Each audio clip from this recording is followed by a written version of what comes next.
Walking. Biglang nakita ko ito. Walking ako. Ang pangalan nito? Ajisay. Ajisay. Tama ba? Ang ganda. Maraming kulay nito. Pero ito parang blue, purple something. Parang may pagka-purple konti. Tsaka blue. Ang ganda ng kulay niya. Marami dun. Bigla akong nakita lang. Mag-walking ako eh. Ayan oh. Saan ako susuot? Nasa ilalim na siya. Natumba. Oh. Wala. Napakalaki niya. Saan yung kamay ko? Tumba. Nandito lang siya. Ay, natumba na siya.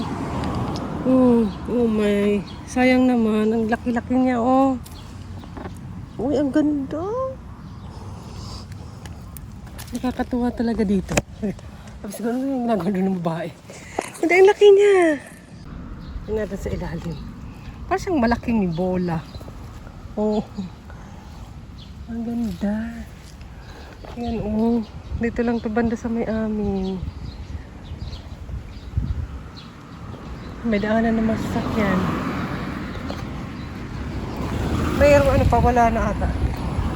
May ibang kulay siya. Ay, yung purple.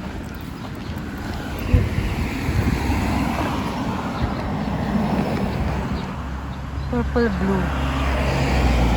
Ang ganda. Ito pa. Bumigay na siya. Di na niya kaya sa sobrang ganda niya. Ay! Na sayang ano. Parang may white something. Ay, hindi naman. Nakadikit pa rin siya. Pag ako makagat ng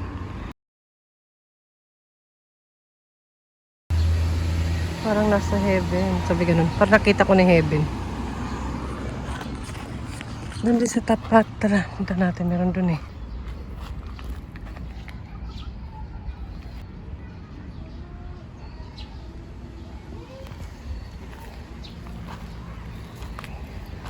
Ganda rin to eh. Ganda rin niya oh.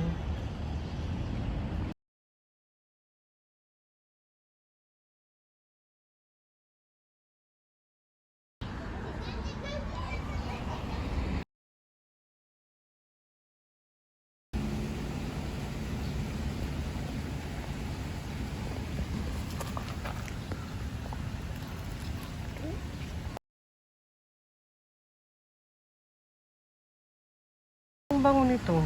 Sobrang bango. Parang sampagita. Ano ito siya? Napakabango. Ang ganda dito oh. Mga ibon. Tambay sila.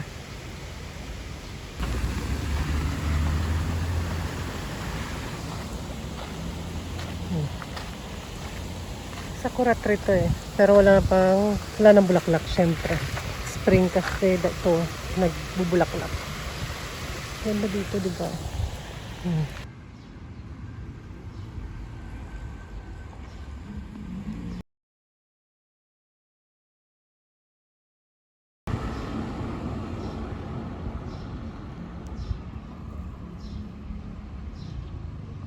Nakakagana mag-walking pag may mga ganyang mga flowers, no, sa daan, talaga safety pa. Ayan guys, kakauwi ko lang pawis ako. Before mag-shower, gusto ko maggupit ng buhok na naman. Kasi parang last nagupit ko is parang 5 months ago, 6 months ago. Basta malamig pa yun, summer na. Yung nagupit nun sa akin, yung kaibigan ko lang, parang trim lang naman. Kaibigan ko lang, kapitbahay ko dito. So, gusto ko bawasan ulit na hanggang dito. Kasi pag pinupusod ko, like, di ba nakaganon? Ayoko yung parang may sumasaya dito kasi pawis na, di ba? So, kahit hindi lang sumaya, ganun lang kahaba. Mabilis naman lumabang buhok, tsaka hindi na kasi ako naglulugay, di ba? Lagi ako nagpupusod. Sana naglulugay naman ako minsan. Ang init-init kasi pawisin ako. Kaya pag maglugay ako, parang papawisan yung buhok. Kahit winter naman, ayoko rin naman maglugay pag winter. Tingnan natin. Pero yan, meron ako ditong gunting. And mga, kung ano-anong mga suklay. Ayan. Favorite ko ang suklay na ganito.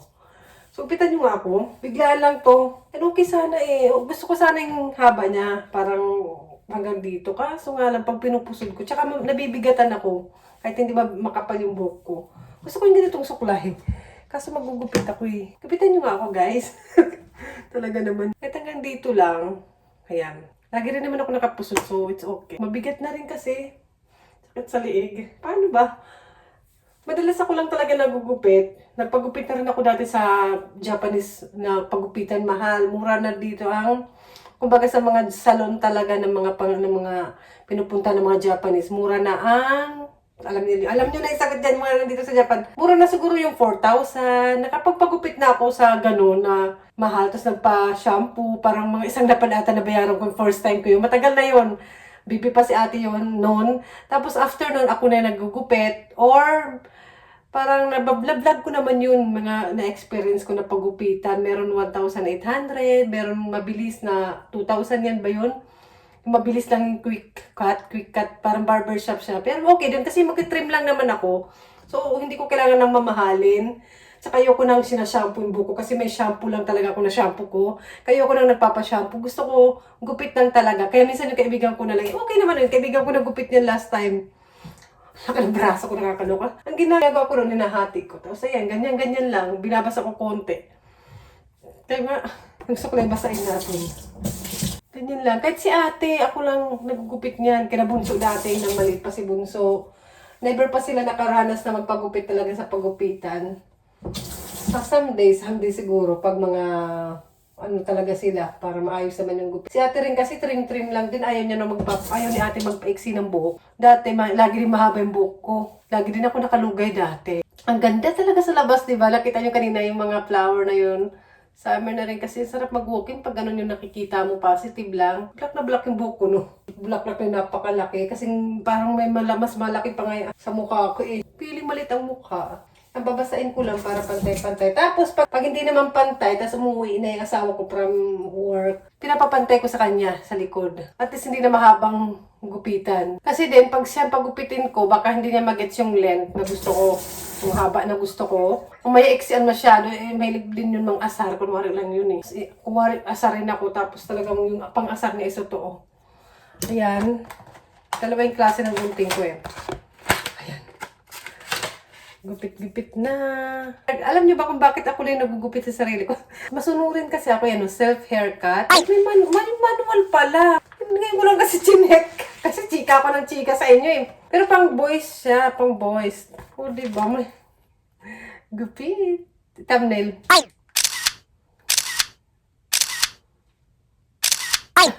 Ano ba yun? Talaga, Jackie. So, umpisa mo na yan. Parang medyo matagal akong nagugupit sa sarili ko. Lagi ako nagpapagupit sa friends ko eh. Ang alam ko, pusurin ko muna yung ito. Sige na nga, ito na nga. Hindi ako makapag-focus. Kasi naman, dapat pala napagupit na lang sa kaibigan ko. Diyan lang naman siya. Yan na. Yan na, Jackie. Sure ka na dyan.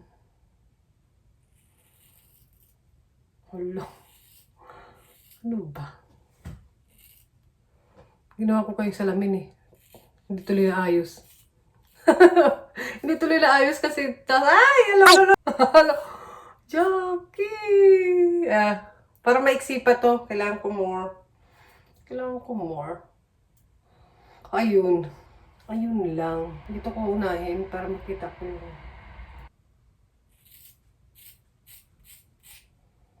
Ayan. O, diba? Thumbnail. Ay! Thumbnail is life. Mamaya na lang papakita ko lang sa inyo after nito kasi hindi ako makafocus. Wala si Jackie. Wala na magawa sa buhay. Ayan o. Tingnan nyo. Tingnan nyo guys. Parang kunti lang nabawas. Parang ganyan lang. Charan! Iksi na niya.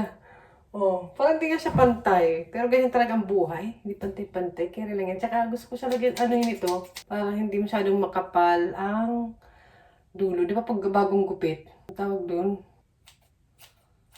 Ito. Tawag dito? Okay na to. May papapantay ko lang sa asawa ko. Tsaka papusurin ko rin naman. Hindi yan halata. Ano yun? Kinunan ko pa ng trabaho yung mga taga-gupit eh. Nawalan ito ng trabaho. Here, it's done. Okay na yan. Tinan nyo. Kaya na lang humusga sa likod. May mahaba ba? Parang mahaba ito, no? Kaya lang yan. Sige lang. Okay lang. Okay lang! Sumagot kayo. Ano ba? Ay, ang purpose ko naman talaga kasi is pag pinupuso, hindi na sumasayad. Hindi na. Wala na. Sumasayad. Papapantay ko lang yan mamaya sa asawa ko. Kayo nang pantay, nanonood lang kayo dyan. O, lagi naman ako nakapusod, so hindi mahalata. Ang cute ko, Jarn. Lalang bumailog yung mukha. Maganda na yung pag-ayusin or stylan. Pero lagi rin naman ako nakapusot, kaya carry lang. Tsaka hindi mapapansin ang asawa ko. Tapos na, finish na. Ito yung buhok na, ayan. Mahaba rin. Hindi naman gano'ng mahaba, nawala. Nakadalawang correction ako eh. Hindi na siya yung pinakauna. Ito yata. Parang isang gano'n lang ginupit. Done! Ay! Hello! Ay, naggupit-gupit lagi. In reality, lagi makalat yung area na yan dyan sa may table kasi dyan sila tatambay. So yun na nga. Ayan lang yung aking hair lalo. Maiksi siya. Hindi halata kasi naka-black talaga, sis. Susunduin ko si ate. Ayan, okay naman, diba? Pero pupusurin ko siya, feel ko. Yung pampusod ko is, kung ano lang, black din yung pampusod, sis. Susundin ko si ate kasi may small trip sila sa, dito lang sa amin, parang na-visit sila sa, parang, pasensya na kasi ang aking kilikili maputi. Ay! Ganun. Nag-visit sila dito sa may amin, sa school, library, tapos kumain sila ng bento. Parang ginawa ko siya ng bento kanina. Tapos kailangan silang sunduin sa station. Kasi nakasaklay kasi si ate, kailangan niya sunduin. Pero kung hindi siya nakasaklay is, naglalakad naman siya pa uwi. Pero ito, susunduin lang sis. Gusto ko yung mga damit na walang print or gamit na walang nakalagay na brand. Alam mo yun? All black sis, ano yun? Hindi ko alam ba't may ganyan to. Sleeveless dapat siya eh. Pero may design niya siya. Design sa likod. Ganyan. Pinagupit ko. Happy ako. Ayan. Okay ba yung suot ko, guys? Gusto nyo? Himayin nyo na.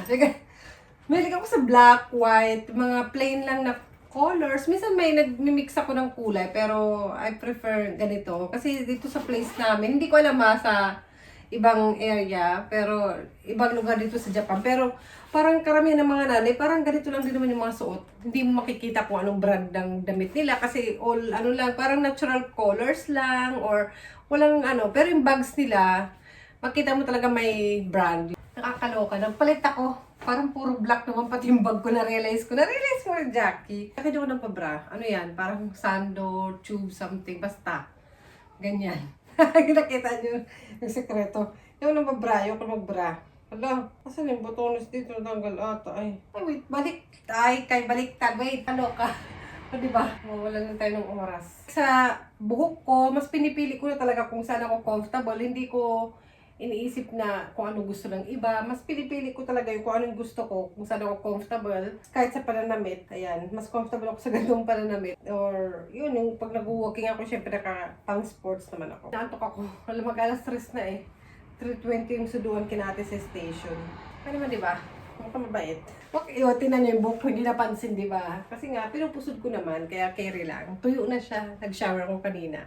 O, di ba? Tara. Hala. Nasundo na from trip. Ito yung mga bit-bit niya. Yan. At least nakaka-join pa rin. Danda. Okay na naman siya. Kailangan na niyang dandahanin yung paa niya. I parked the bicycle there. 19 minutes free to end. Where's the bicycle? I forget. Where did I put? Pahay na kami ni ate. Medyo mambun pa. Nakakaloka. Ambun lang naman.